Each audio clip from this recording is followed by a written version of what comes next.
May 1948, David Ben-Gurion declares the birth of the State of Israel.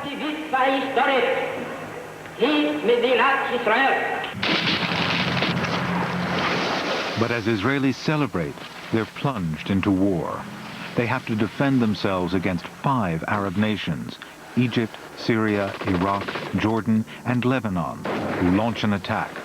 They're opposed to the creation of Israel and want to secure land for Arabs. There was little question in the minds of, I think, of all Israelis, that if Israel were to lose that war, it would mean the physical liquidation of the Jewish community living here. It wouldn't just be a lost war.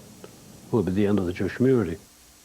To the world's astonishment, Israel wins its war of independence, and its victor claims some of the territory designated to Palestine. But neighboring Jordan seizes the West Bank, and more land is lost to Egypt, which claims the Gaza Strip. Jerusalem is split in 2, Israel controlling the west of the city and Jordan the east.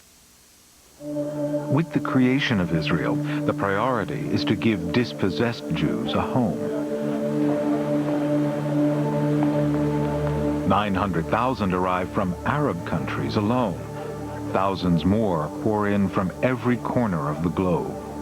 We felt that we are the avant-garde of some greater movement that is waiting there to self-fulfill the destiny of the Jewish people and to re-establish Jewish sovereignty in the place where we were originally born 3,500 years ago. While some expelled Palestinians are making successful lives for themselves in other countries, others are living in poverty in refugee camps across Israel's borders with Jordan, Syria, and Lebanon, hoping for the return of their homeland. Conditions are harsh. Families spent the first 9 years after 1948 living in a single tent. One family I'm thinking of. We're talking about mother and father, 8 children, and a grandmother. 9 years. And then finally they were allowed to replace the tent with a tin shack made out of jerry cans that they'd beaten flat and nailed together. And that went on, and they were only able finally to put a few breeze blocks together with a corrugated iron roof, still in a single room plus a tiny cubicle for a kitchen. The Arab world remains in a state of war against Israel, which has few allies.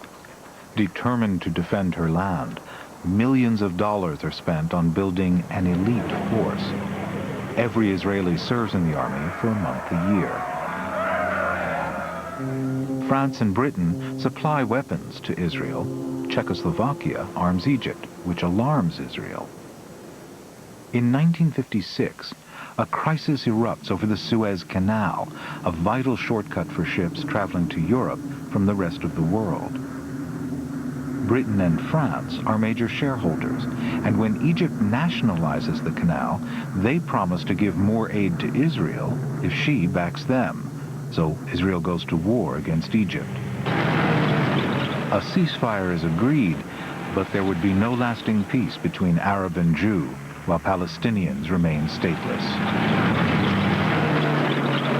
From 1948 onwards, the Arab nationalist movement saw Palestine as the central cause that they must fight in order to vindicate their claims. For the next 20 years, Arab countries oppose the State of Israel. Then comes the Six-Day War.